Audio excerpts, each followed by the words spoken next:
Is there a realistic chance of peace with the Palestinians? I think we have to do two tracks approach. One political, the other economic.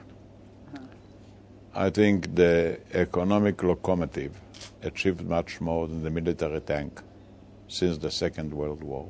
All changes in the world were done economically rather than politically. It is not instead of the political negotiations, but parallel to them and supporting it. The political negotiations is a little bit of a special character.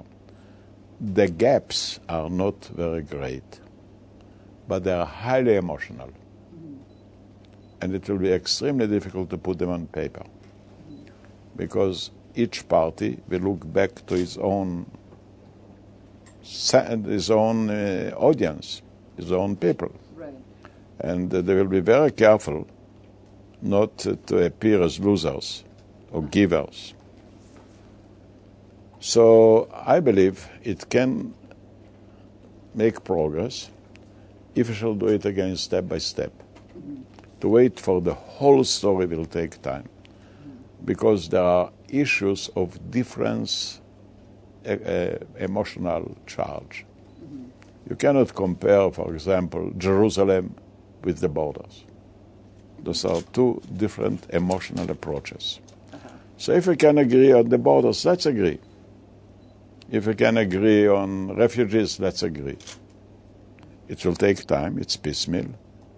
But if you will wait until everything will be concluded, it may take a long time. As far as the economic endeavor is concerned, we can move right away and far away. And so what's your proudest moment? What do you think of, what accomplishment are you proudest as you look back over your career? You know, I thought that you have to build strengths because it may save the use of strengths. Now I think you have to build peace, not just to negotiate peace. How do you do that? By the economic intervention. By converting, say, the border between us and the Palestinians and the Jordanians into a free trade zone for all of us. It's 520 kilometers long. So you mean you open the border or you close the border? What do you do? We shall make a corridor at the length of the border of the 520 kilometers, 10 kilometers on, 5 kilometers on every side. We shall introduce their tourism, agriculture, services, transportation, open to all the three of us, solve the problem of water by desalinization of water. So you have this corridor going around the Palestinians and you and. On that they agree. Yes, I got a letter from King Abdullah, and a letter from Abu Mazen, a letter from Weymouth. All the three agree to it. They all agree. Oh yes.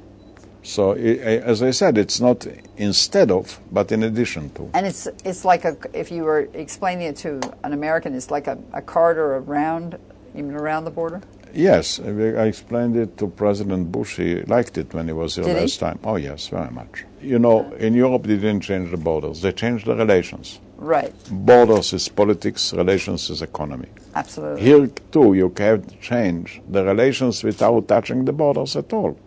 So negotiate about the borders and introduce a new relationship. They say now the future is the Far East. It's a little bit nonsense. The Far East will remain where it is. The future is technology coming to the Far East. The change is not geographic. The change is conceptual. And the same is here. We cannot change the geography. We shouldn't. But we can change the meaning of the geography, the potential of it, coming together. And that can be a real blessing for peace.